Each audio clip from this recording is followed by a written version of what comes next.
Hello, and welcome to a reading from the Taliban, Afghanistan's most lethal insurgent group, written by Mark Silinsky and published by Praeger, an imprint of Bloomsbury Publishing in New York, New York. This reading is brought to you by Kensington Security Consulting, where we bring education to national security. The mind of the Taliban. The Taliban's mindset is an amalgam of ethnic, geographic, historical, and religious elements. The Taliban's religious principles are framed by three fundamentals: Salafism, Deobandism, and Sharia. These elements overlap and intertwine. All three are expressions of puritanical and political Islam, which resurfaced in the late 20th century and today tests the grid of the Arab Spring throughout the Middle East. Salafism is an Islamic revivalist philosophy intended to purify Islam of Western and modern contaminants. To the extent the Taliban offered a coherent political philosophy during its 1996 to 2001 rule, it was based on a reactionary, fossilized, and absolutist belief system centered on the world of Muhammad. Salafists strive to recreate the world they imagine their prophet lived in. This requires expurgating elements of modern society that, in the Taliban's view, are superfluous, degenerate, or, in any way, contrary to the immutable teachings of the Quran. Not all features of modernity are discarded. To spread their ideology, Salafists use state-of-the-art technology. In this spirit, the Taliban moved early to erase all non-Islamic influences in Afghanistan. They targeted Afghanistan's internationally recognized art treasures and, with modern artillery, blasted the ancient Buddhas of Bamiyan from the hills in which they were carved. Though the world was stunned by the Taliban's demolition of the statues, few Salafists openly objected. "We are not against culture, but we don't believe in these things, the statues. They are against Islam," Taliban Foreign Minister Wakil Ahmed breezily declared. Certainly not all Muslims supported the Taliban's position. Muslims ruled Afghanistan for over 1,300 years and did not destroy the Buddhas until the Taliban. There were other instances of premeditated destruction. Uncertain that Afghanistan was sufficiently purged of non-Islamic cultural impurities, senior mullahs ordered a spree of destruction throughout Kabul's museum in March 2001. A group of cudgel-wielding Taliban shattered antique limestone statues that had been excavated across the country, carefully restored, and acclaimed as universal artistic treasures. The vandals were led by the Taliban's Minister of Culture. The Taliban's outlook is also shaped by the Deobandi movement, a particular South Asian Salafist philosophy. Deobandi refers to both an Islamic seminary and an Islamic philosophy that extends far beyond the town of Deoband in northern India. It is one of Sunni Islam's more influential schools in South and Central Asia, and continues to issue edicts, or fatwas, based on Muslim law. It is an extreme, highly legalistic view of Islam that governs most of a Muslim's daily activities. Rules include what type of pet a Muslim can own, when and where he is allowed to fly a kite, how often he should bathe, what type of clothes he should wear, and myriad other daily activities.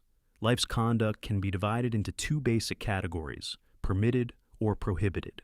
This Taliban theocracy fuses orthodox strains of Islam, Wahhabism from Saudi Arabia, and the Deobandi philosophy, which is taught in Pakistan and lavishly funded by Saudis. Deobandism also has paramilitary elements. The school in Deoband mandated military training to groom its seminary students to be warriors of Islam. The seminary, Darul Uloom, or House of Knowledge, has been dubbed Jihad University. Deobandi thinking was born of nationalistic and religiously reactionary fervor, following the Sepoy Revolt in the mid-19th century, which is often called the Indian Mutiny. It rejected the Indian civil service and the adoption of European tastes, mannerisms, and secularism among the Indian elite. It remains decidedly opposed to all elements of modernity, Western life and thought, and democratic norms. The ideological foundation of the Taliban was built of Deobandi Islam. The architect and avatar was Mullah Omar.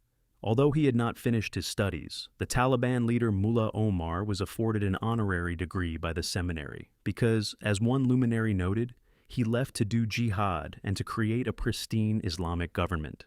The Deobandi philosophy is unique, but in many ways fits into the agenda of today's Muslim Brotherhood, which has strong Salafist underpinnings.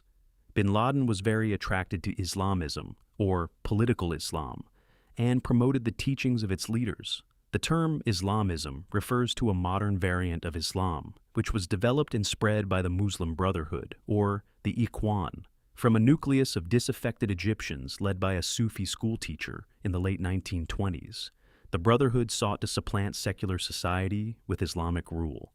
The Brotherhood became a global, dynamic, and expansionist force by the end of the 20th century. The Brotherhood, which would inspire the leaders and core cadre of al-Qaeda worldwide, fused philosophical elements from other 20th century authoritarian movements. It thrives in the 21st century and challenges emerging democratic elements in the Arab Middle East. The Egyptian Sayyid Qutb, whose writings heavily influenced bin Laden, was the Brotherhood's preeminent intellectual. As Qutb explained, it was insufficient for individuals to reform themselves.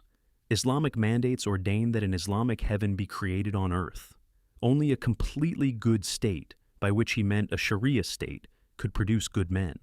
He was executed in 1966, but is still celebrated throughout the Islamic world. Much like bin Laden, the often-quoted Qutb saw Islam as incompatible with modern pluralism.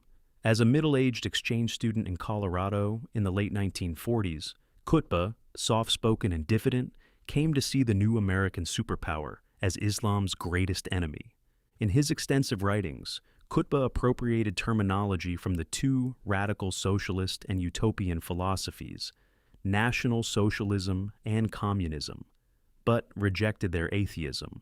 He held solidarity with Hitler's homicidal anti-Semitism. After the war, his main enemy became a soulless and capitalist America.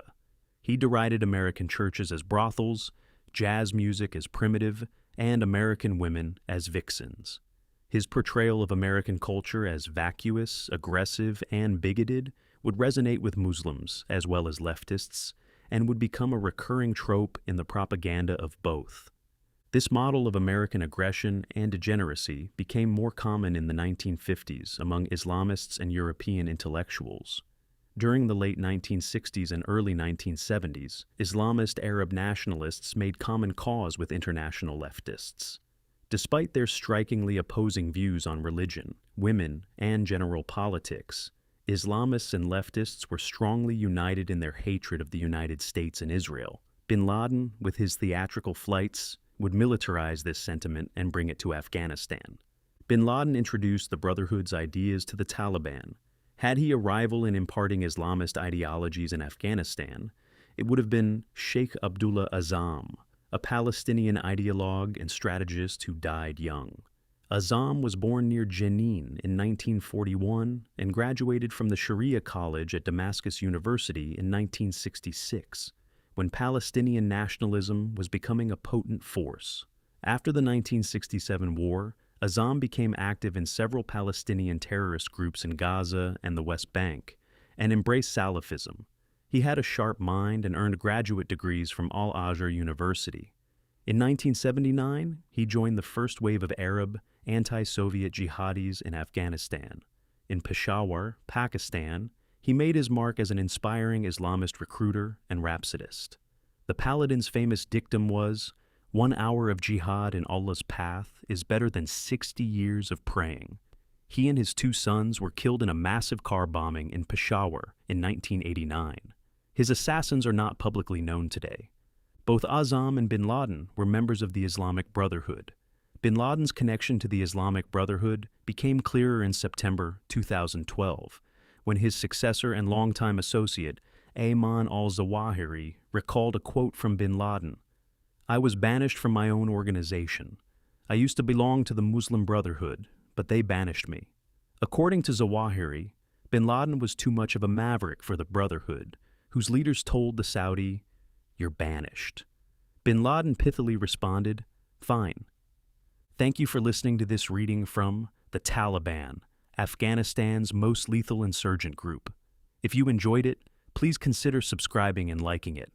Nothing in this book represents the official position of any person or agency of the United States government.